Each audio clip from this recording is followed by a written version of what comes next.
এই যে ৫ই আগস্ট হাসিনার পতন হইল, এই বিষয়টি কিন্তু আমাদের কারোরই অজানা নয়।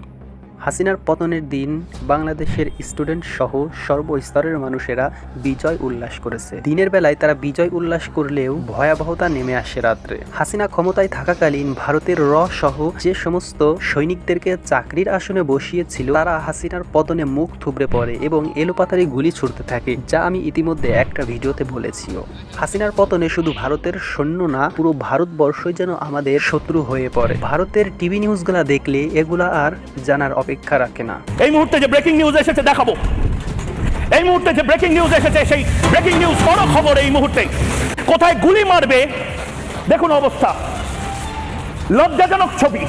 সেনাবাহিনীর জওয়ান যাদের হাতে কালাশনিকভ থাকার কথা, মৌলবাদীদের গুলি করার কথা, তারা আসলে আফগানিস্তান বা পাকিস্তান বা সিরিয়ার সেনাবাহিনীর মতন তালিবানিদের রাজাকারদের পক্ষ নিচ্ছেন। চমৎকার। হাসিনা সরকার বাংলাদেশের জনগণকে অনেক কিছু থেকে বঞ্চিত রেখে যে সমস্ত জিনিসগুলা ভারতে পাচার করত, তা নতুন অন্তর্বর্তীকালীন সরকার এসে এক এক করে বন্ধ ঘোষণা করে। যেমন সর্বপ্রথম যে জিনিসটা বন্ধ করে দেয় তা হচ্ছে বাংলাদেশ থেকে কোনো ইলিশ মাছ ভারতে রপ্তানি হতে পারবে না। এতে ক্ষোভে ফেটে পড়ে ভারত সহ ভারতের সমস্ত জনগণ। হঠাৎই ২০ তারিখ পার হয়ে ২১ তারিখের রাত্রে মাঝরাত্রি বরাবর বাংলাদেশ এবং ভারত সীমান্তে কয়েকটা বাঁধকে ছেড়ে দেয় তারা। এতে দেখতে দেখতে বাংলাদেশের ৫ থেকে ৭টা জেলা ডুবে একাকার হয়ে যায়। তোপের মুখে পড়ে বাংলাদেশের জনগণ। সর্বশেষ এই বাঁধটি খোলা হয়েছিল ১৯৯৩ সালে। আর আজকে ২০২৪ সালে কোনো প্রজ্ঞাপন বা বার্তা না দিয়েই ভারত এবং বাংলাদেশ সীমান্তের এই বাঁধ খুলে দেয় ভারত সরকার।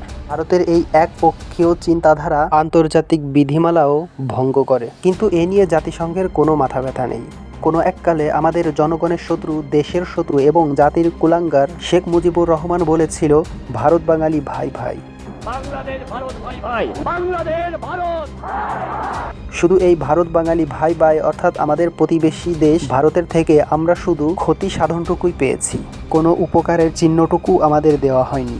পাকিস্তানে গত নির্বাচনে দুর্নীতি করে ইমরান খানের পতন ঘটানো হয় এবং শেহবাজ ক্ষমতার আসনে বসেন। এরপর থেকেই ইমরান খানের জেল জুলুম থেকে শুরু করে বিভিন্ন ধরনের নির্যাতন করে। এদিকে ২০২৪ সালের কোটা আন্দোলন থেকে অনুপ্রাণিত হয়ে পাকিস্তানের ছাত্র জনতা সহ বিভিন্ন পেশার মানুষ ইমরান খানের মুক্তির দাবিতে মাঠে নামে। এতে তারা স্লোগান দেয়, তুমি কে আমি কে, বাংলাদেশ বাংলাদেশ বলে।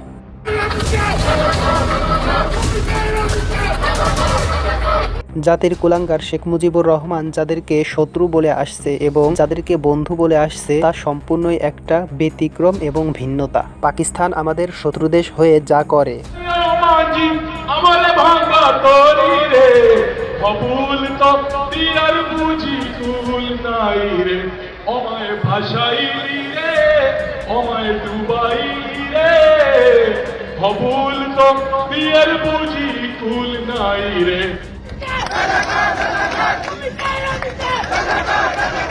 ওদিকে ভারত আমাদের বন্ধু দেশ হয়ে যা করে।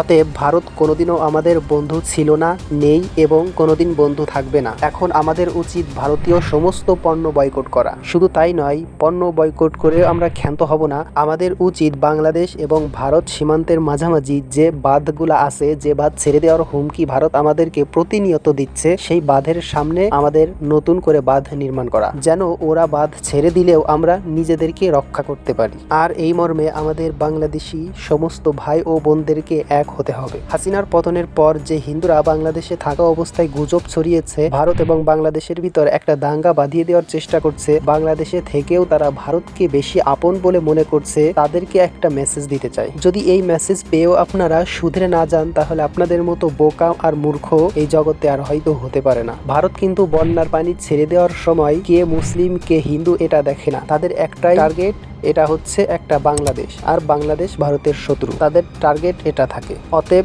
যারাই হোক আমাদের সকলের এক হয়ে সমৃদ্ধ একটা বাংলাদেশ গড়ে তুলতে হবে। এই স্বাধীনতা যেন আজীবন আমরা ধরে রাখতে পারি। সবাই ভালো থাকবেন, সুস্থ থাকবেন এবং বন্যায় কবলিত মানুষদেরকে সাহায্য ও সহযোগিতা করবেন।